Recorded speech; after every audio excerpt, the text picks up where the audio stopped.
আসসালামু আলাইকুম ভাই ও বোনেরা, দেখুন আবারও চলে আসলাম নতুন একটা ব্লগ নিয়ে। এই যে রাস্তায় ঘুরতে আসছি বিকালবেলা, শেষ বিকালে। আস্তে আস্তে একটু সন্ধ্যা প্রায় হয়ে আসছে, দেরি হয়ে গেল।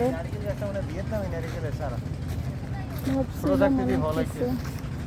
এই দেখো আর একটা জিনিস দেখাবো, এটা কি বলো তো, সবাই দেখি যদি পারো বইলো। এটা কি মধু? মধু মধু, এই যে এটা কি বলো তো দেখি।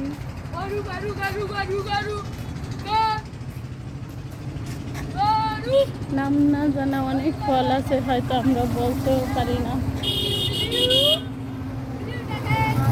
যাই হোক, যতটুকু পারি দেখানোর চেষ্টা করি। কত কিছু চাইলাম, এটা অনেক মানুষ আছে। আমি বাজার বাজার করি, আপনারা হয়তো অনেক বিরক্ত থাকতে। দেখুন আজকের বলুকে কি কি থাকে দেখাইলাম। একটা গাছ, গাছের ফল, ওইটা কি বইল।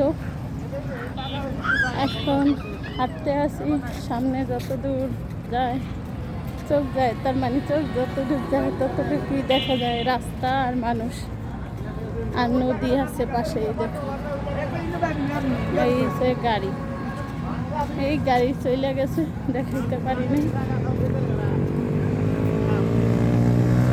কত কিছু দেখা আছে মনুরা। মোরা তো বরিশাল্লা, তোমরা যদি বরিশাল্লা হইয়া থাকো তাহলে আসো বেড়াইতে। মোরা বরিশাল্লা মানুষ তো, মুই হেতা চিনি না, তাই প্রতিদিন আসি। কত সুন্দর লাগে দেখো, এই জায়গাটা আমার অনেক ভালো লাগে, তাই প্রতিদিন আসি ঘুরতে। এই শিল্লা মানুরা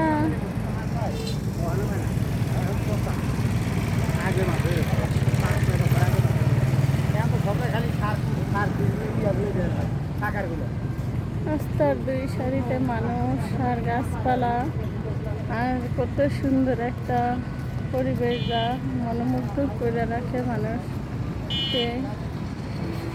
এইটা এখন হাঁটতে আসি, দেখি কোথায় যাইতে আসি। ভিডিও করতে আসলে কত কিছু বলবো মনে হয়, কিন্তু আসলে কি মনে থাকে না। এটাই এসে বড় সমস্যা। এই সমস্যাটা কার কার হয় জানায়ও। আর কি বললাম, পাগলের মতো হয়তো অনেক কথা গুছিয়ে বলতে পারি না, তার জন্য ক্ষমা চাই। দুষ্টামি করার চেষ্টা করছি যতটুকু। সবাই ভালো থাকো, সুস্থ থাকো। দেখা হবে আগামী আবার আরেকটা ব্লগে। আল্লাহ হাফিজ।